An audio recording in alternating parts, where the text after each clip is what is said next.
Hello everyone, this is Justin with Green Residential. Today I'm looking at a backflow preventer for a sprinkler system.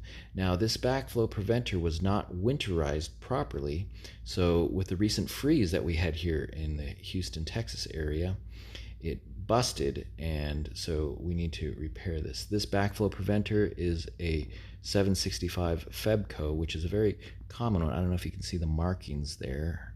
Anyways, it's a very common one for this area. When I arrived, water was pouring out of the top part by the bell, and what happened was water inside the valve there froze and expanded, and it busted it. So I've already unscrewed the parts here, but I reassembled them just to make it easy to show you how to conduct this repair. Now I purchased a repair kit at Home Depot, and I'll show you how to do this. So like I said, I already unscrewed it, so I'm just undoing the nut here, and I'll take this bell off. This bell is still good, we don't need to replace that. So this is the part that broke, the bonnet, and as you can see, it's no longer, it should be all attached, but now you can move it. The plastic actually snapped, so the water froze, turned to ice, and pushed that off. Now this part unscrews. It's not always this easy. I unscrewed it before, like I said, but I put it back in just to show you. So this has a seal there, a gasket, that will also need to be replaced. So let's take that out. And next, we have the poppet, which is this thing right here. What this does is when water is flowing through the backflow preventer, it gets pushed up and it creates a seal preventing water from pouring out over the top. So that'll need to be replaced as well. If you look inside there, there's still some standing water. I actually have these little things, they're valves, and I have them open.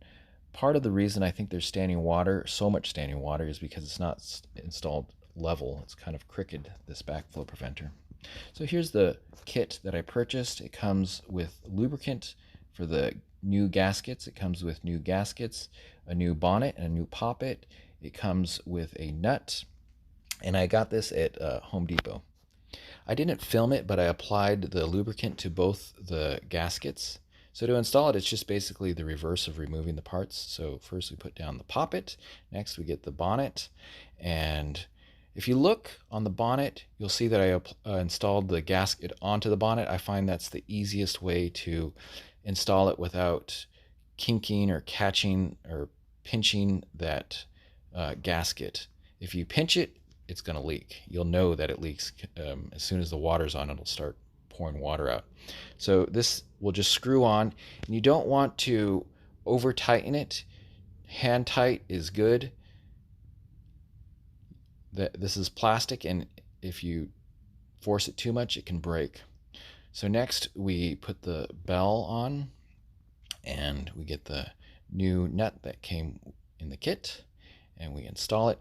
Now some people say that this should be hand tight, but this is not an easy nut to put on just by hand. So I use a ratchet, and you want to be careful not to over tighten it. So this is a 7/16 nut. So I put it on not too tight, but just tight enough to where it'll hold. Now to test our work. So before we open that valve, these two little things, they're actually valves, and right now they're open. If you look closely, there's a flathead screw that's in line with the valve body. What we want to do is we want to make that perpendicular to the valve body. So there we go. That should close it. These things are tiny. They're challenging to work with. So again, perpendicular closes these little valves. So now that those are closed, we can test our work. We open the valve. It's normal for a little bit of water to go out at the beginning, but no water. It's repaired. So I hope this video was helpful. If you found it helpful, please give it a thumbs up. It'd be much appreciated. We put videos like this out on a regular basis, so If you would like to find out more house knowledge or just simple repairs that many homeowners can do themselves, feel free to hit the subscribe button. Have a great day, and bye for now.